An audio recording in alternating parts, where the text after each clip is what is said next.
going to introduce my three colleagues, and then we will have a presentation, an audio presentation organized by Tina Dickey, who is on my extreme right, your extreme left. I think I got that right.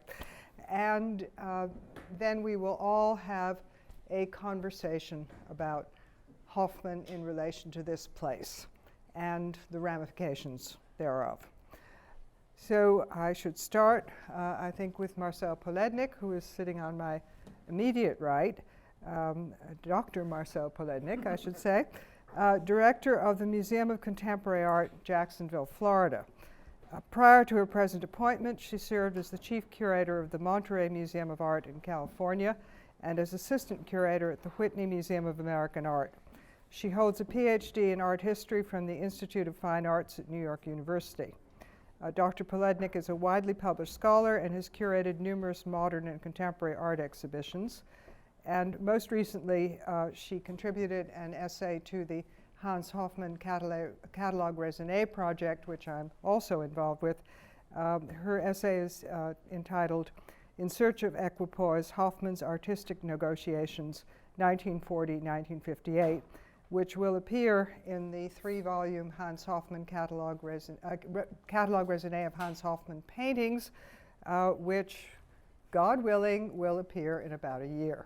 3 magnificent volumes which no lover of Hofmann will want to be without.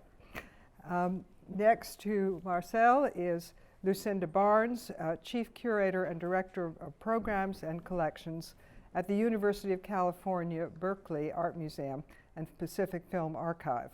Before coming to Berkeley in 2001, Barnes served as Curator of Collections at the Museum of Contemporary Art in Chicago, Curator of Modern and Contemporary Art at the Allen Memorial Art Museum at Oberlin College, and she has held senior curatorial posts at the Newport Harbor Art Museum, which is now the Orange County Museum of Art, and the University Art Museum, California State University, Long Beach. Barnes has organized numerous exhibitions at numerous museums and has lectured widely, most recently about the internationally renowned Hans Hofmann collection at the Berkeley Art Museum and Pacific Film Archive. It's one of the most important collections of Hofmann's work, as you know, anywhere, a gift from Hofmann to the museum. In 2002 and to 2004, Barnes's exhibition, drawn from that collection, Hans Hofmann, the UC Berkeley Art Museum collection, toured to the Akron Art Museum, McNay Art Museum, Des Moines Art Center, and the Scottsdale Museum of Contemporary Art. Barnes is currently working on Hofmann by Hofmann, opening in Berkeley in July 2014. That's tomorrow. Yes, it is. That's why I'm going back tomorrow, one of them. And a major Hofmann exhibition scheduled to tour Europe in late 2016 and 2017. And on my extreme right, Tina Dickey, artist, author, and filmmaker, studied painting with former students of Hans Hofmann prior to conducting an oral history, now in the Archives of American Art, and exhibited with them at Copenhagen City Gallery in 1993 in an exhibition called USA on Paper. During her 9 years as editor of the Hans Hofmann Catalog Raisonné from 1997 to 2006, she was chief research consultant for the PBS documentary Hans Hofmann, Artist, Teacher, Teacher-Artist, 2002, while editing the journals of the painter Myron Stout. She has contributed to numerous books and exhibition catalogs related to Hofmann and his former students in the United States, Canada, Spain, and Germany. Her manuscript on Hofmann's teaching, Color Creates Light, Studies with Hans Hofmann, was published in 2011. She is producing and directing an international series of 4 feature-length independent art documentaries on interrelated master artists. The first, Paint Until Dawn, will be released to festivals in 2015. So now, Tina, we get your special program. Hi, everybody. I've prepared an audio of the voices of Hofmann's students who were actually present in this building studying with Hofmann between 1935 and 1945. So what they have to say about Hofmann's teaching has to be understood in the context of this particular studio in that particular decade, because Hofmann's teaching changed enormously by the late 40s and by the 50s and by the time he was on Nickerson Street. So you'll be hearing something today that you probably won't hear in this context, you know, anywhere. I have a few pictures of the people speaking. I'll run through the first few and then I'll let them sit for a while so you can at least have a face with the voice. And as they talk about the setting up the easel that would stay in the same place for a week, possibly a month with the still lifes, I'll just demonstrate for those of you who are sitting on this side of the room. If your easel is set right in front of you, as you look at the speakers, they're moving in a direction to the right, and that counter is in opposition, moving to the left. That's what they're talking about. It's very easy to figure out. Those of you on the other side, you'll see the speakers moving in the opposite direction. And that table is actually moving into space, off into space in front of you. So when they talk about movement and opposition, it's very basic stuff.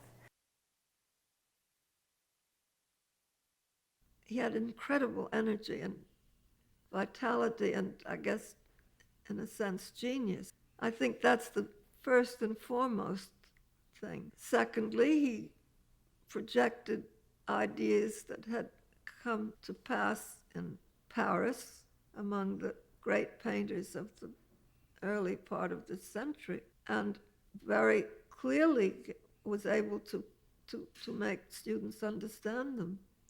Well, finally I went to Hofmann, and he kind of changed my entire life in the sense that I no longer could see or saw the things the same way. I came from the academy. I was a realistic painter then, and I didn't understand what they were showing. There was all very curious stuff that I was looking at, and I didn't think it was serious at the time. There was some kind of resentment against modern art, especially amongst the social realists and the representational painters. And we had to remember that in those days, we didn't have many galleries or many books and many exhibitions about modern paintings in the late 30s. The Hofmann School was controversial in the sense that people at the time did not feel that abstract painting could be taught. Anybody can do it. And then I had some friends of mine say, well, you ought to try to study with this man. He has a lot to offer, and you could understand what modern art is about. The Guernica mural or Picasso's work had a tremendous influence in changing the views. And the Gorky had a strong influence too. WPA was instrumental because a lot of artists from the WPA went to Hofmann. Hofmann indirectly was supported by the government through the WPA and the GI Bill of Rights. So I was in the Army at the time, and I was waiting for an opportunity to study with him, even for a short time, just to check him out, so to speak. And I went on my furlough to study with him up in Provincetown. And that was during the war. And he only had about 5 students there. Most of the students were in the Army, and the whole thing was all disrupted because of the war.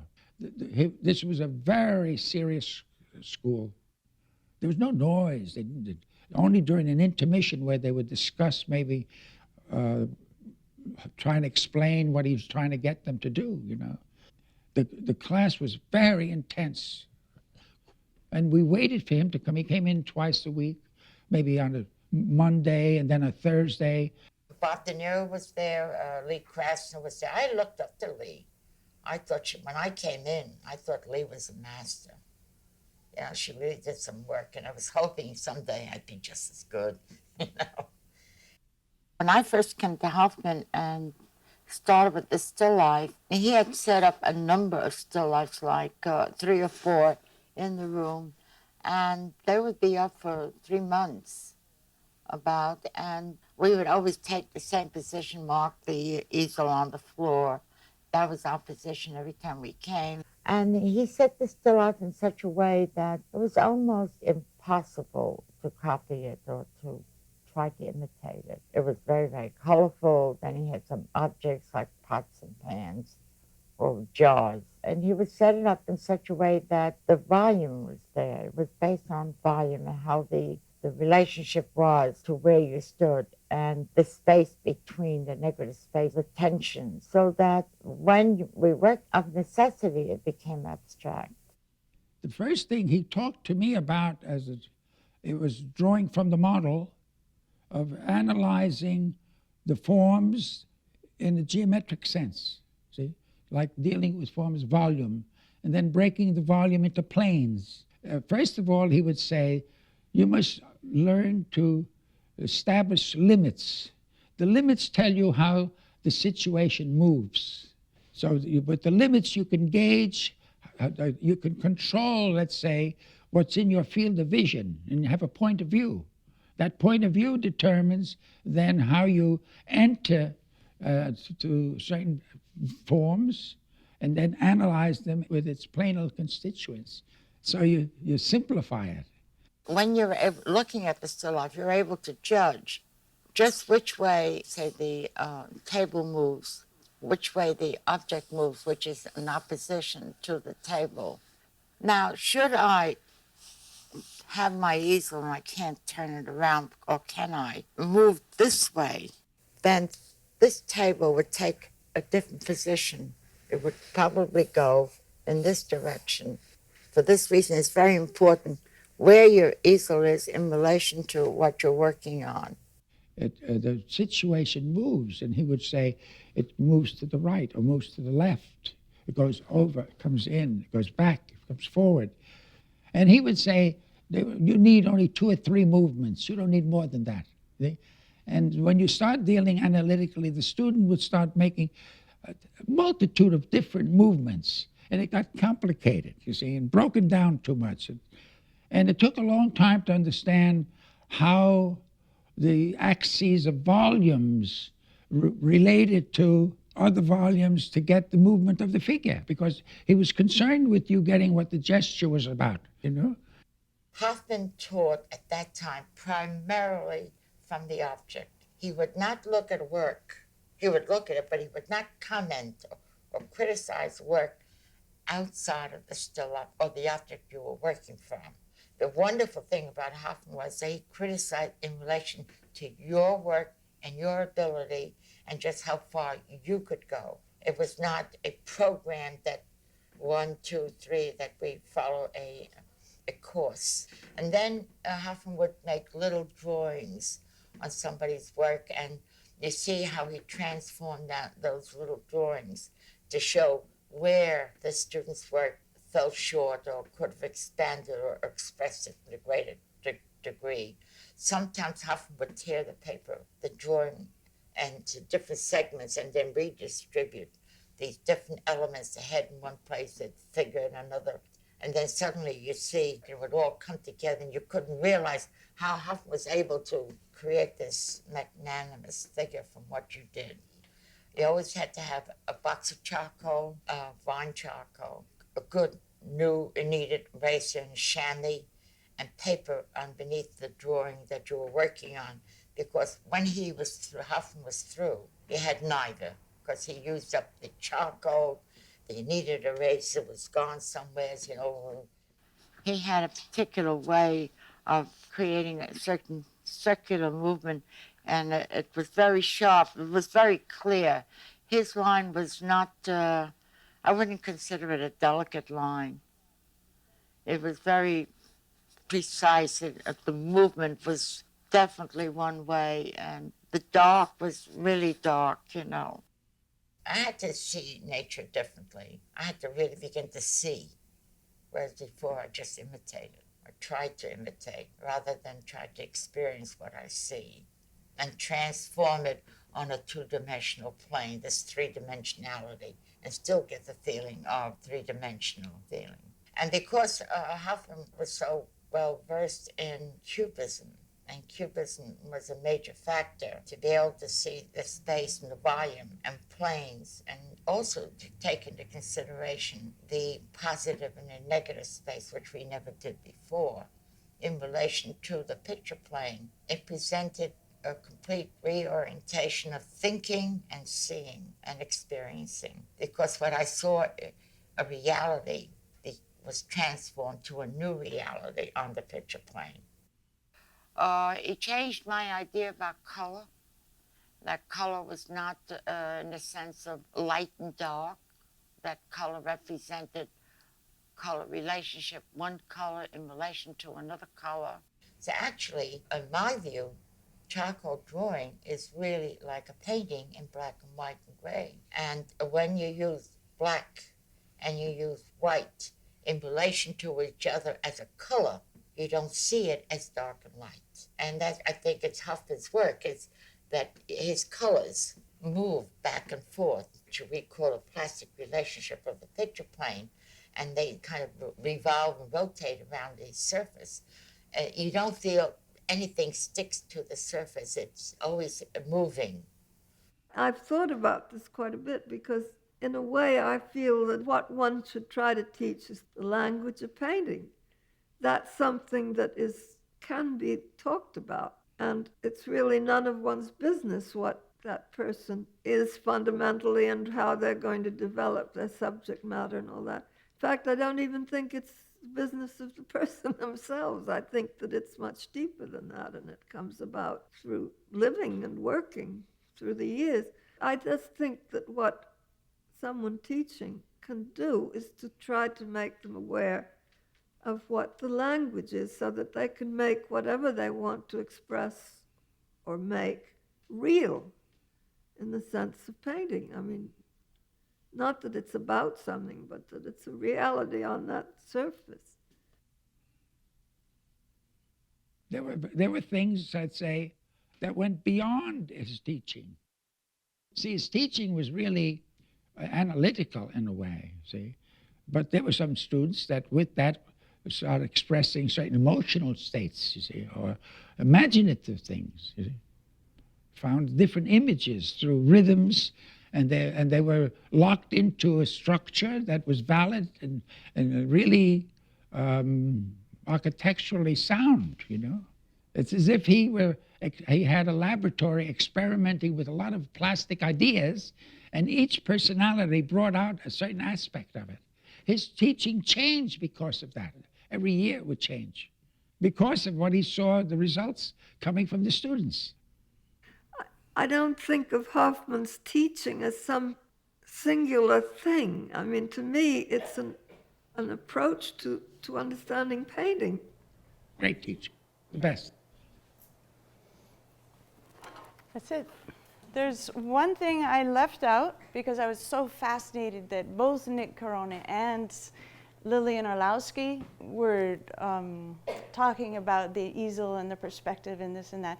But lest you get the wrong impression, the whole point of Hofmann's teaching was to overcome the construction. It was like rehearsing the ballet so you understand what's there, and then overcoming it and finding the meaning and the rhythm and the, you know, the life with force within it. And that's partly why Hofmann abhorred academia. He did not want his teaching to become academic, and so he was very instinctive and intuitive with his, and very contradictory with his comments on student work. So that's it.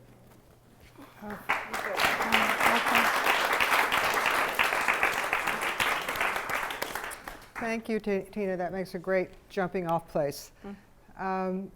Your comment about contradictory reminds me of something that Fritz Bultmann, who of course was very close to Hofmann, said that Hofmann's wife referred to him as a master of contradiction. And I guess push-pull is the basic contradiction. Before we start, I'm curious. I'd just like to ask each one of you what your initial connection to Hofmann was. Since I know Marcel and Lucinda, you've never been in Provincetown before. This is my very first visit. It's really quite fascinating because I know the pictures so well, and I know the documentation so well. And I am most familiar with Hofmann after he stopped teaching, and Hofmann as a full-time painter. which is, I think, and so for me to be here and to be in the history of his teaching, but also this is where he painted most. And this extraordinary gift he made to the University of California, almost 50 paintings. He was very specific about wanting this group of work to be the very best of his work from across his career, but most particularly his most recent work.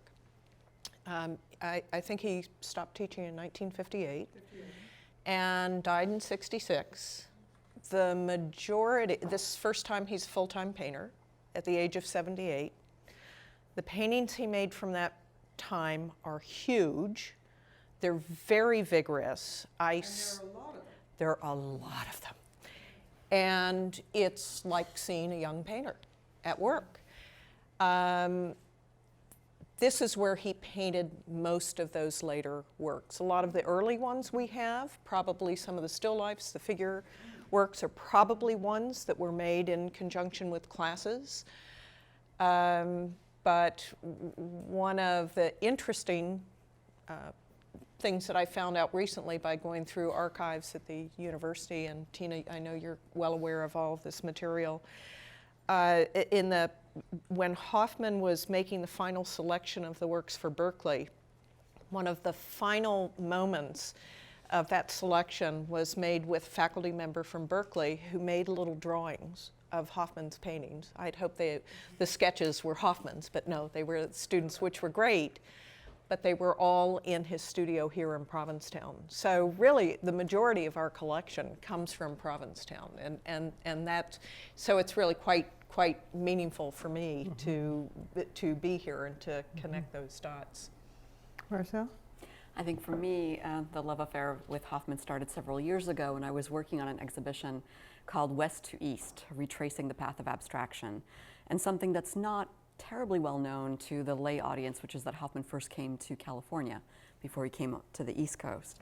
And that had primarily to do with the work of several important students, one of whom Lucinda just mentioned at Berkeley, and really saw UC Berkeley as the first place that recruited him, so to speak, for the United States. Mind you, it was for one summer course. You know, Yes. It's not like a tenured position. True, but it loomed large symbolically, I Yes, think, in his yes, mind. it definitely Very did. largely. And Very many good. of his students continued to serve an important role in the art department at UC Berkeley.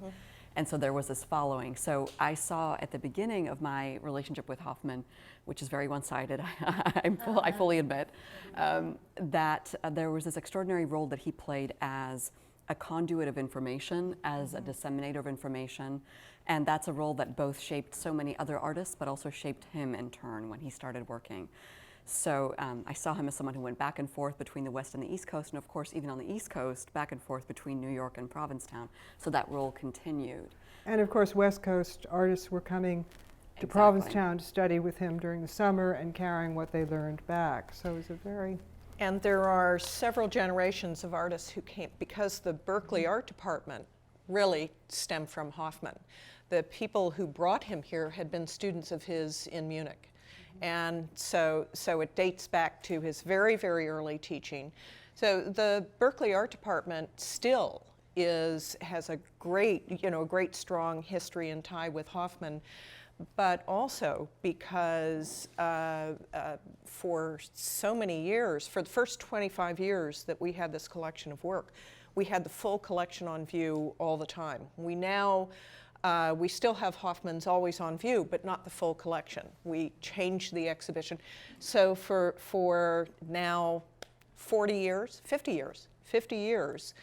every artist coming through Berkeley continues to be influenced by Hofmann.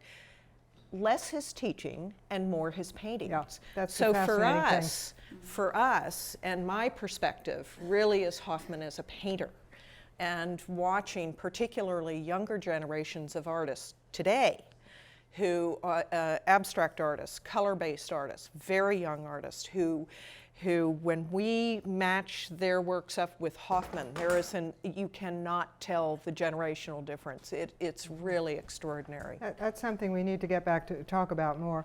Tina, everyone else has announced the I origins. was raised on the Cape. I went to Truro Central School. I went out. I went away at high school. I came back in my 20s.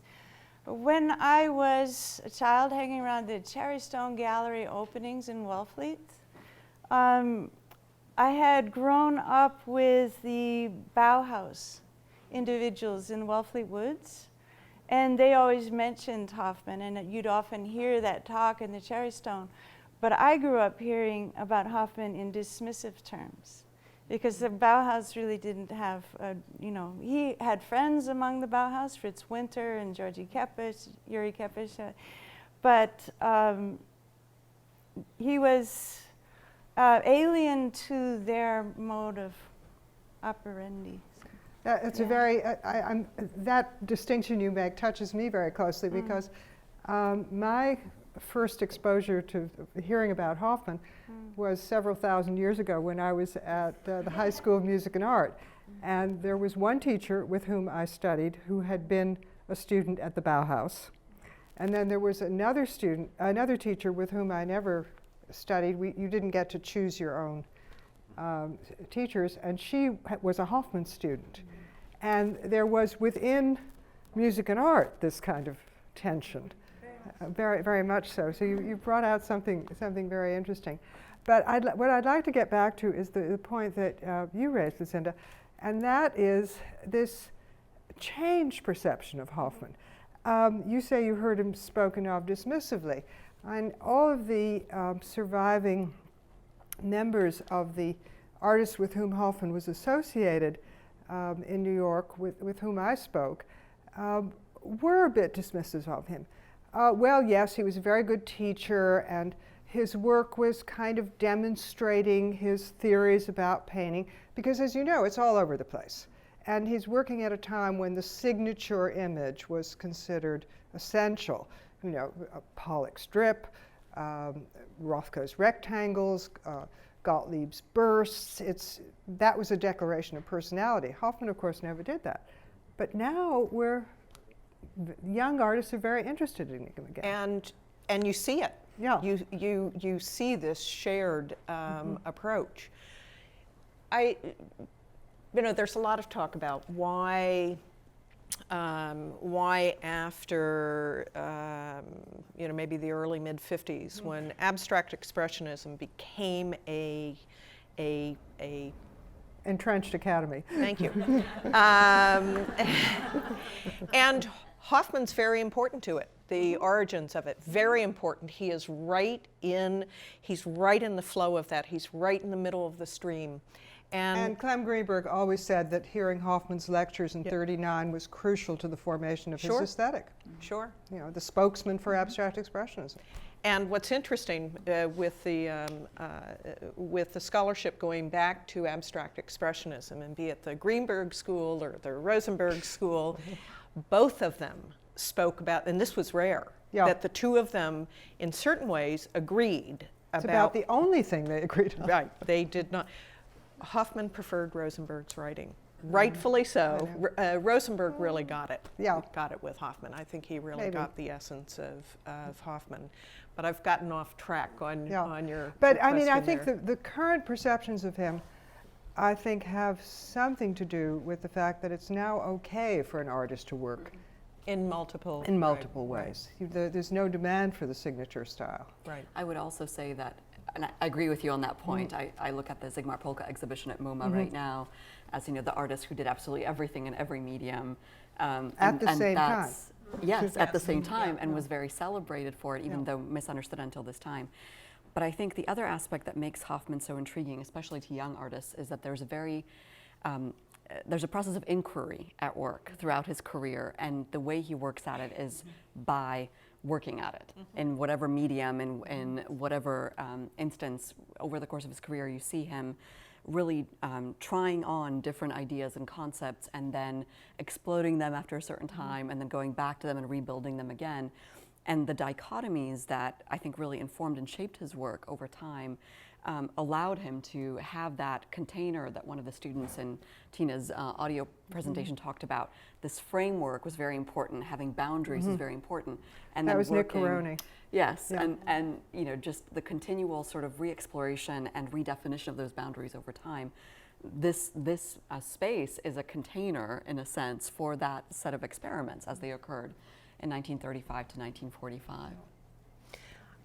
I think too, and I have to say that the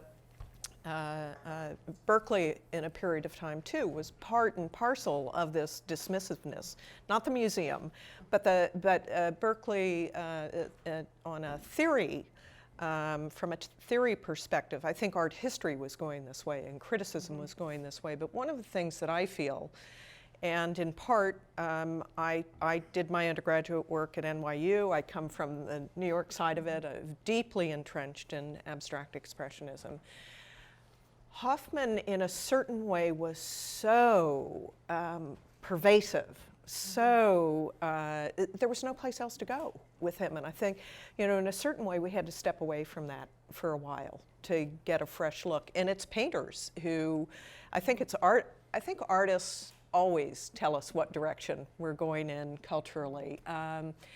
But I've just been very, very lucky to be working so closely and continuously with this collection for the last 13 years. But what I have also been very lucky to experience is seeing Hofmann's work through other artists' eyes.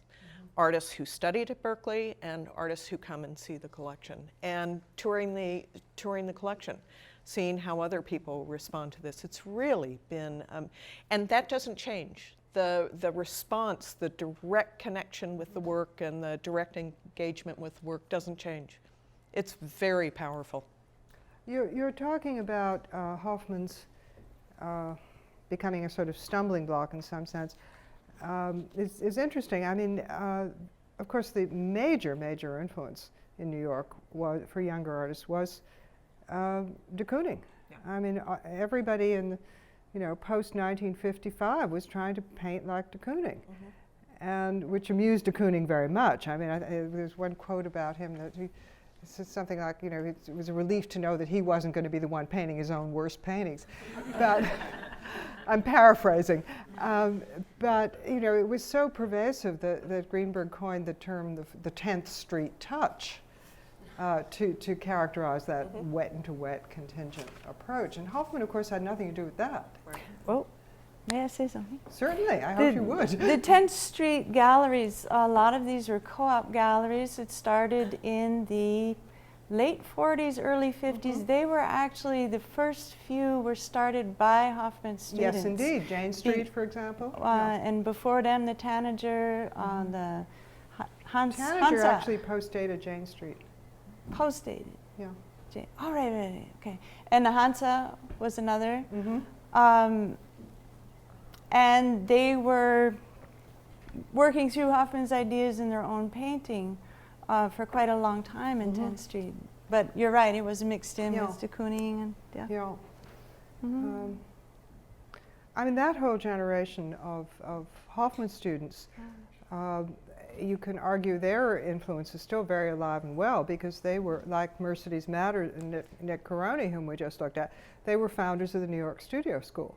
And the kind of thing that those artists were talking about in your recording is still very much part and parcel of the teaching in the old Whitney Museum on 8th Street.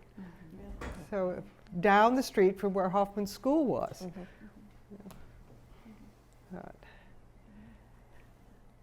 I love the fact that we're talking about Hofmann as a painter as much as we're talking about him as a teacher, because for so long the notion of his influence as a teacher overshadowed his own achievements.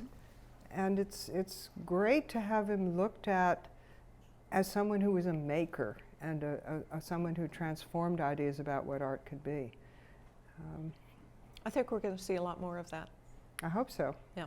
And I love the fact that you're doing a big European show, because having been involved in the Kaiserslautern show, which was Wasn't that a beauty? I was pretty proud of that. I know, it was a beauty. And thank you for your wonderful loans, by the way. You're quite welcome. We'll be coming back.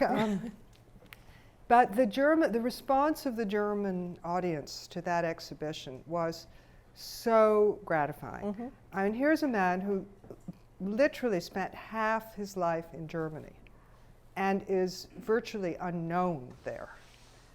There are a few works in German collections. There are getting to be more. But he is, you'd think they'd claim him. You know, there aren't many painters that good of that generation, but they don't. You go to Tate Britain, and they'll tell you that Benjamin West, who admittedly did become head of the British Academy, was a British painter. They'll tell you that John Singleton Copley was a British painter. But the Germans don't claim Hofmann. Big mistake. Something that was interesting about that show, toward the end of the show, I mentioned this to you before, there was a panel that I participated on where we were addressing, it was mostly German participants and myself. My German's not that good. I'm impressed. I did my part in English. We were addressing the question of just this: why is Hofmann not more well known in his own country, his home country?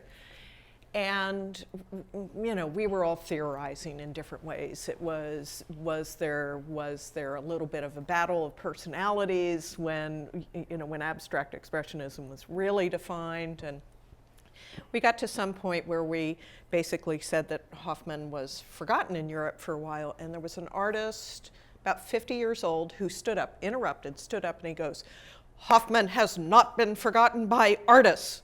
We've been seeking out his work." And I thought, that's very interesting. This is really interesting. Well, that's certainly true in England. Yeah.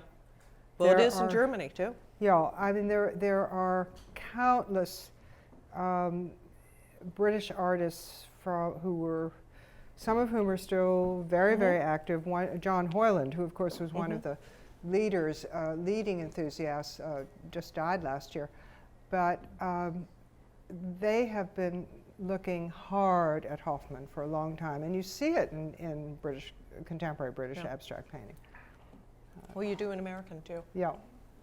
I think just going back to the period in which this barn was so central to Hofmann's life, that critical decade from 35 to 45, which also really represents one of the most experimental periods of his career.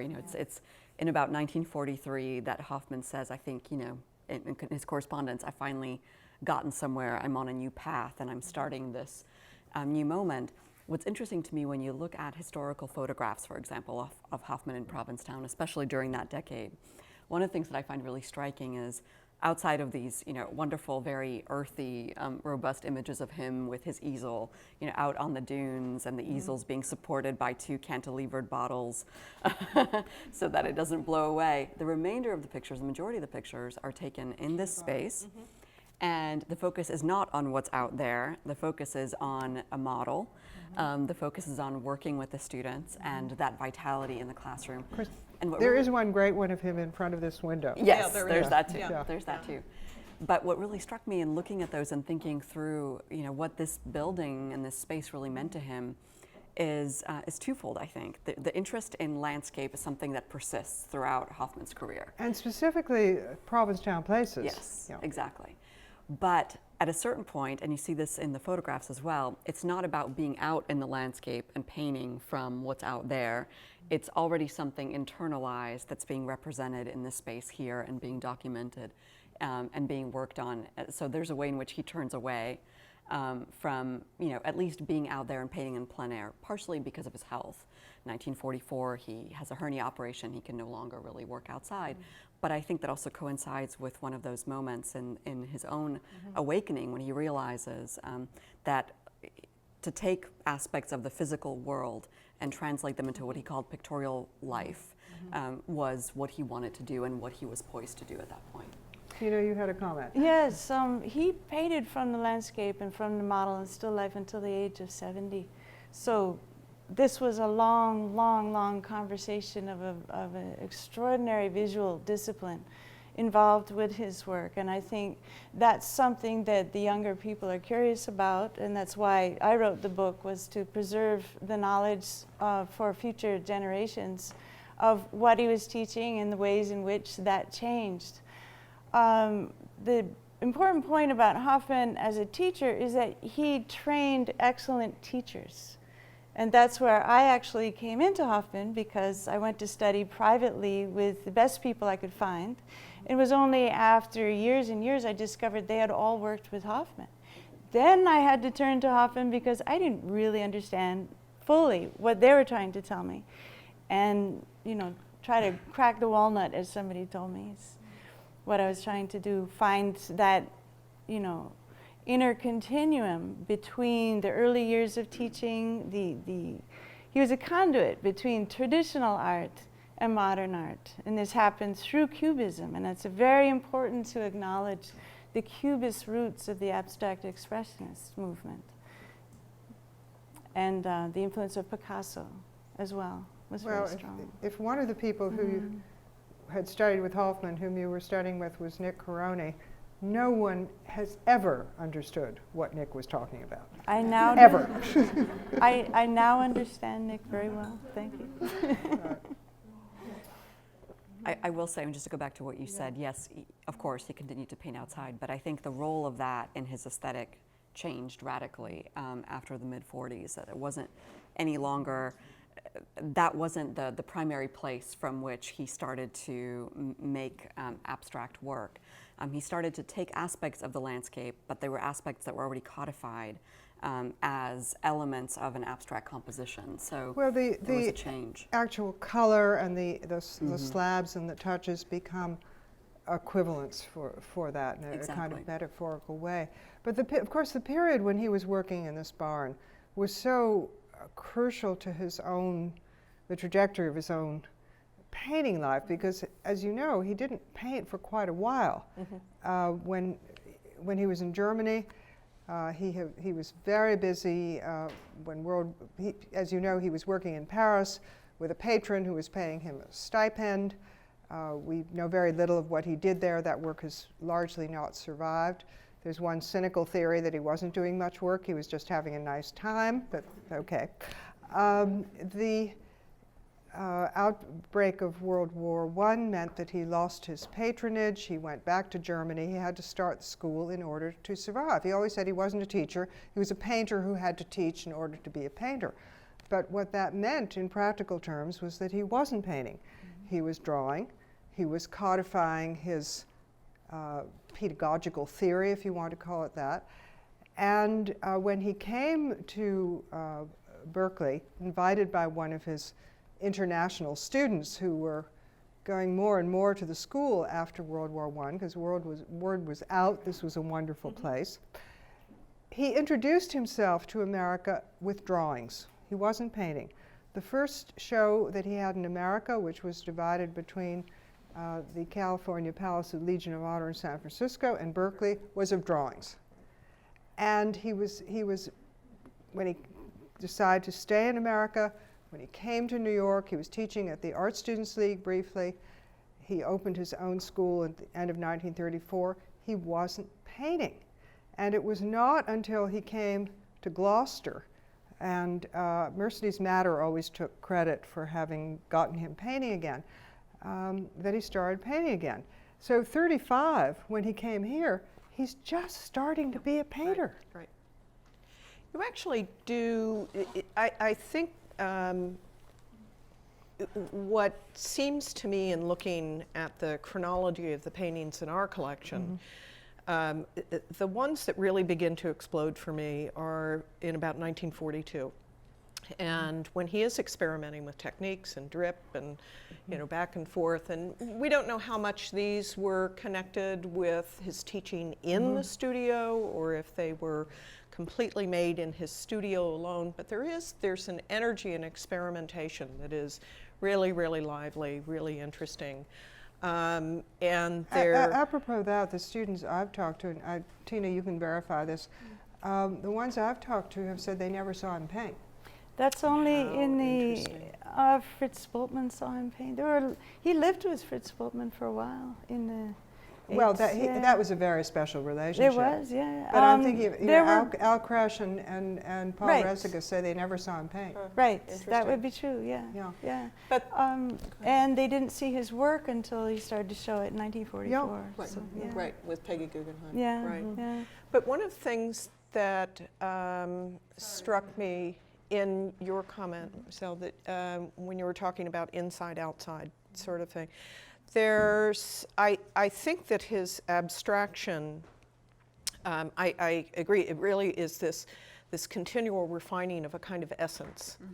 And nature was probably, he spoke over and over about nature and nature being, and he said, we are nature. You know, it is probably before Pollock said, I am nature. Supposedly when Hofmann told him he had to look at nature, and Pollock responded, I am nature. I can imagine that conversation. Yeah. Would you love to hear that studio visit? Hofmann was taller, though, wasn't he? Was he? I think he was, yeah. That would have made a difference. And broader. Definitely broader.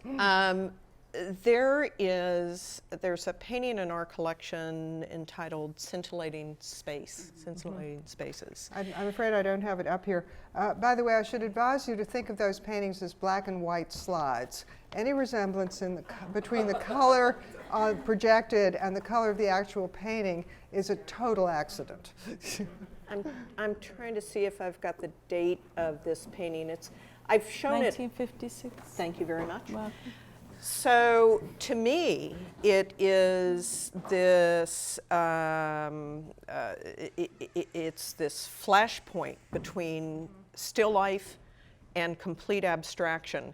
And if you've seen a lot of his still lifes, which often have an easel in them, often have a setup on a table, often similar color schemes, this painting, vertical painting, large vertical painting, which is dominated by blue, and it really begins the kind of color slabs.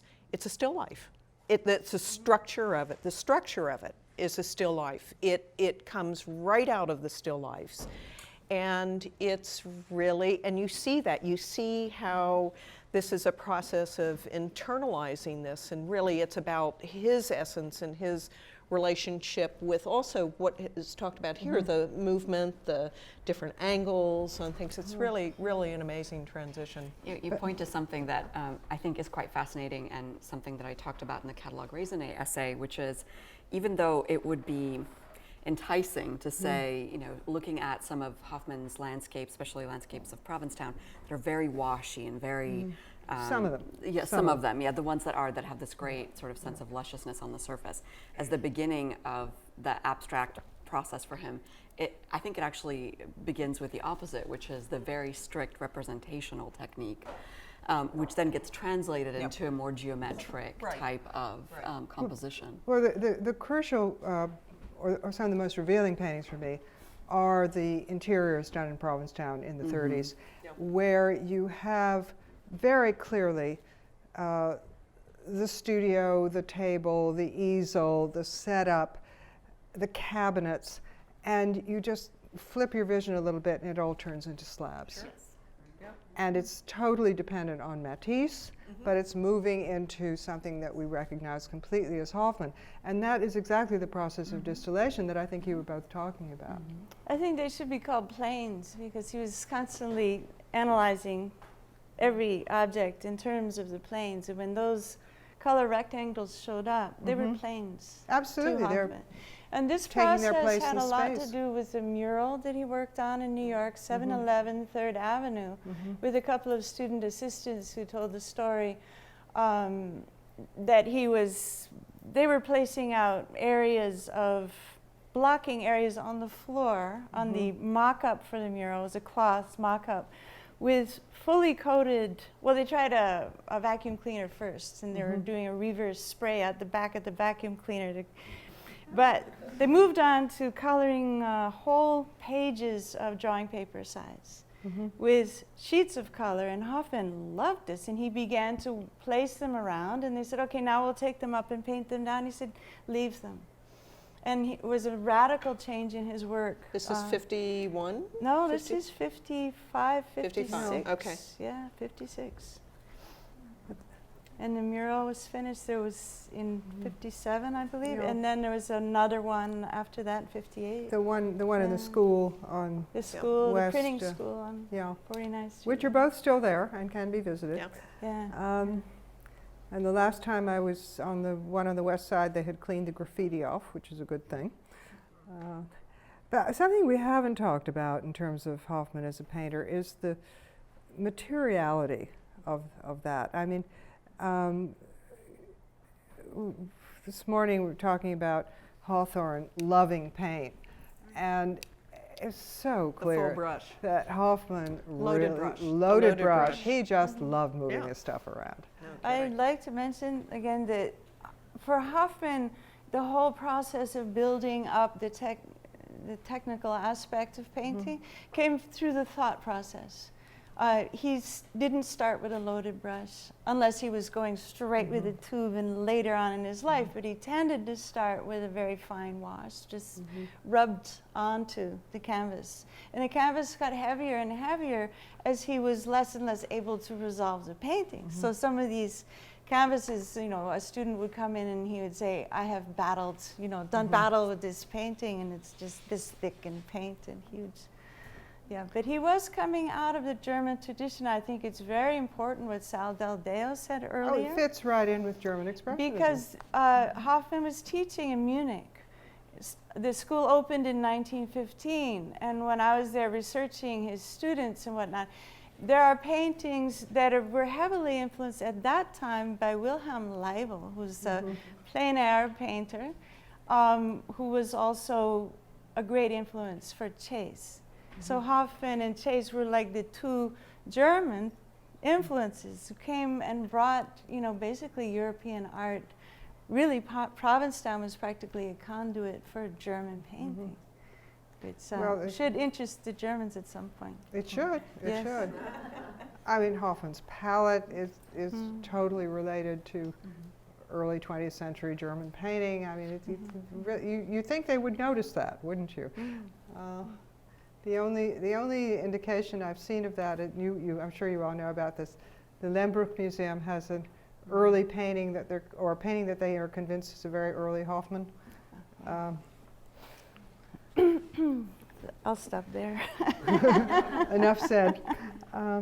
It's still interesting. It's fascinating to me because Wilhelm Leibl is someone that a lot of West Coast artists, also California Impressionists, studied with, went to Germany. And the results of that study look radically different from anything that Hofmann did. So there's a way in which, you know, I think the continuity between student and teacher, it's there to a certain extent, but it's there as an inspiration more so than and sometimes a translation. it's a total rejection. Yes, you know, absolutely. which Yeah. is equally interesting. But as Tina Hoffmann said, was a very, very good painter as a student. And Yeah. that's what people who bring up early Hoffmann works and they're trying to, you know, identify this as a Hoffmann, forget that he didn't go through a Gauguin period. You know, Yeah. he was a very he disciplined. he had good training. He had very, very good training. Yeah. Unlike Gauguin, who had no training to speak of. But Tina, you were talking about the late work and the way there would sometimes be a direct gesture. I mean, one of the things that I think is so fascinating about the late work is the way he is able to, just as he orchestrated color and shape and edges and placement, the actual physicality of the paint, from totally transparent washes to these things that look squeezed out of the tube. And that is something which I think is extraordinarily original and very particular to Hofmann, and something that younger artists in New York were certainly paying attention to when he started showing those paintings. Yeah. It's and part of what makes him look so current. That's happening in pretty early on. It is. With his work, and in part, and he's using different kinds of paints too. There's some new research about actually the kinds of paints that he was using in the 40s, and how unusual he was using some almost house paint with different kinds. But in that exploration of planes and space to activate and to motivate space, partly he was changing surface texture. And that's not always easy to do and make it work in one cohesive composition, just as well as I sometimes say, I have never seen anyone work so masterfully with awful colors, because there are some really muddy colors, and also pinks. You know, pinks and violets.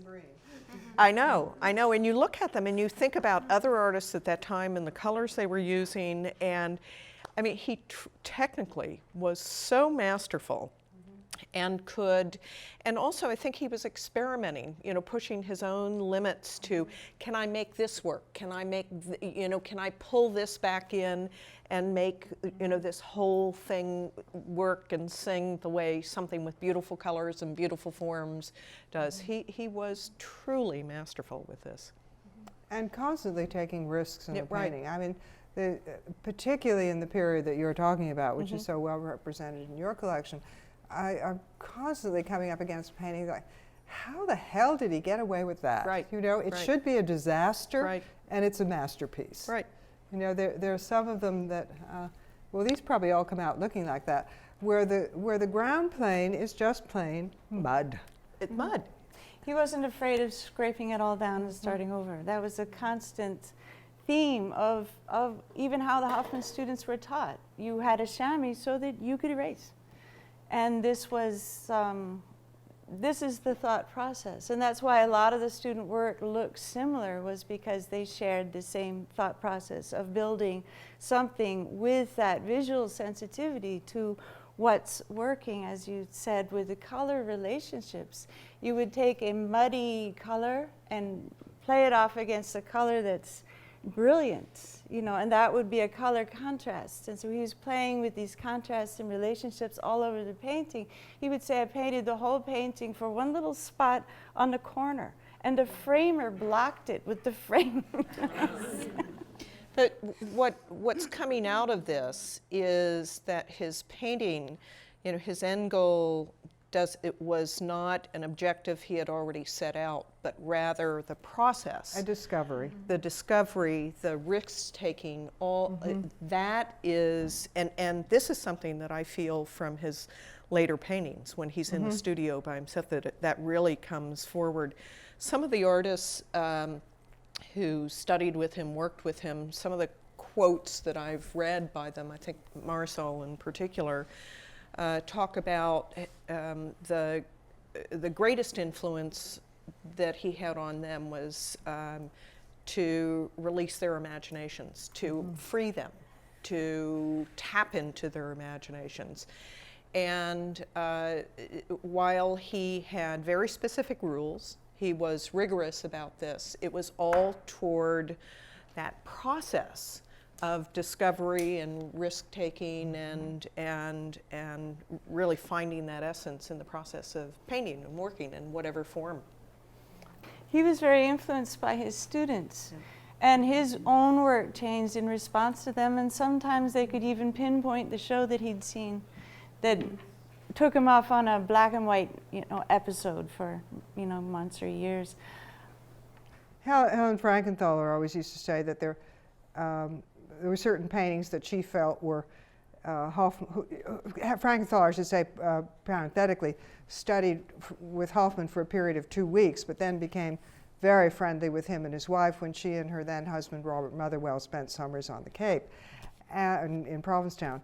And Helen said that there were paintings that she would look at and she would say, well, that's Hans saying, okay, kids, this is how you do it. I feel this. We have Helen Frankenthaler from 1957 in our collection, and we're very lucky to have it. I feel like there's a little thing, you know, a little dialogue going on between Hofmann and Frankenthaler in this, and I truly feel this.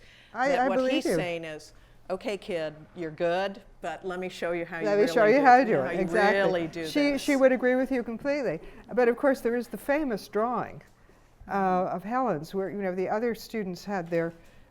This was talked about in your audio portion, where he would then show the lines of force with his own, as Lillian Orlovsky said rather politely, heavy hand. And Helen wouldn't let him do that. She made him do a little drawing next to her drawing. Yeah. Actually, his techniques were similar, but people didn't know it. So somebody would say, well, he used a razor blade at this point. I showed him how. Somebody 20 years ago had done that, or he had torn the drawing a certain way, but he'd actually done it in that way before, and the same with, he was incredibly resourceful. And there are people who complain that Hofmann would, you know, especially towards the later years, he wasn't teaching as hard, he wasn't teaching as thoroughly, and certainly not methodically, because people would bring in work that was very abstract, that wasn't from the object. They'd line up the paintings, and Hofmann would say, I like this not so much, you know, next. And I've had, you know, people do this demonstration, but then he could take that particular painting and show you very specifically. He had colored out pieces of paper with him, and he would pin them to the paintings until they looked like porcupines on the back. And you could see the whole painting come alive, and the relationships begin to mesh and make sense. He would also demonstrate right on the canvas, sometimes with his arm covered with paint. Tina, you brought up something interesting because I hadn't, and this is fascinating, the papers that he would pin, because those also become, you know, they become planes, right, of course, in relation to the canvas, but they're also physical objects attached to the work. So there are so many, they also create structure within a structure, and they explode the structure at the same time, which makes it quite interesting for the whole push-pull dynamic as we've coded it. We have a number of paintings in our collection where you can still see the pinholes. Really?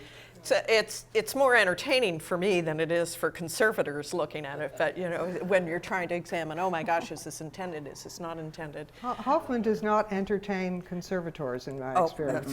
No, not at all. When you try to borrow them, the museum directors say, "Oh, fine, wonderful, love the idea of the show," and then the conservator says, inherent vice. I travel with, I act as courier for a lot of hours, so and I very much respect the relationship between the importance of the registration department, the conservators, but in the case of things like this, and because I've done it a lot, I know these paintings, and so I just step up and say, I'll travel with them. I'm okay.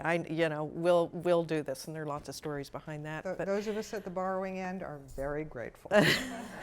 Josh, I want to go back to what you brought up about this and the conversation that came out of this, you know, whether or not he was full-time teaching until he was 78 or almost full-time teaching and becoming a full-time painter. I do think the dialogue with his students, the energy with his students was very, very important to him. I think the financial security was important, and probably the structure of having the school. I imagine in his period of time, he saw a lot of artists who were really good, who had a couple of great shows and disappeared. And so I imagine that the school gave him another kind of security in this way.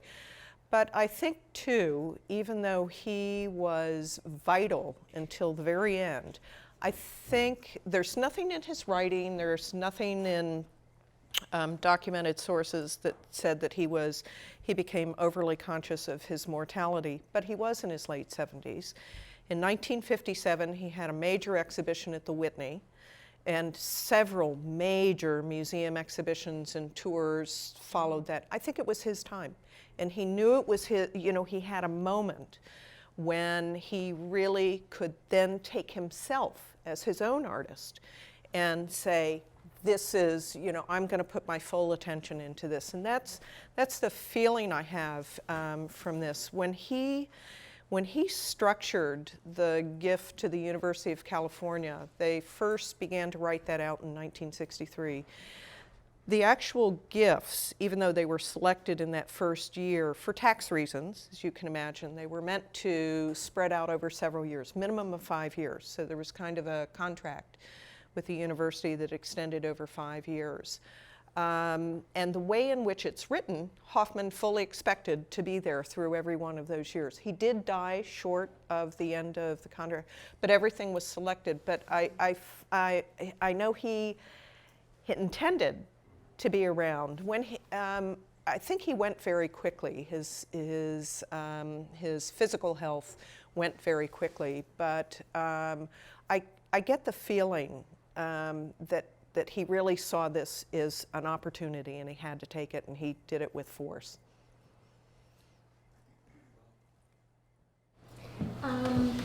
What Provincetown artist peers influenced Hofmann and vice versa? I'll take that. Myron Stout,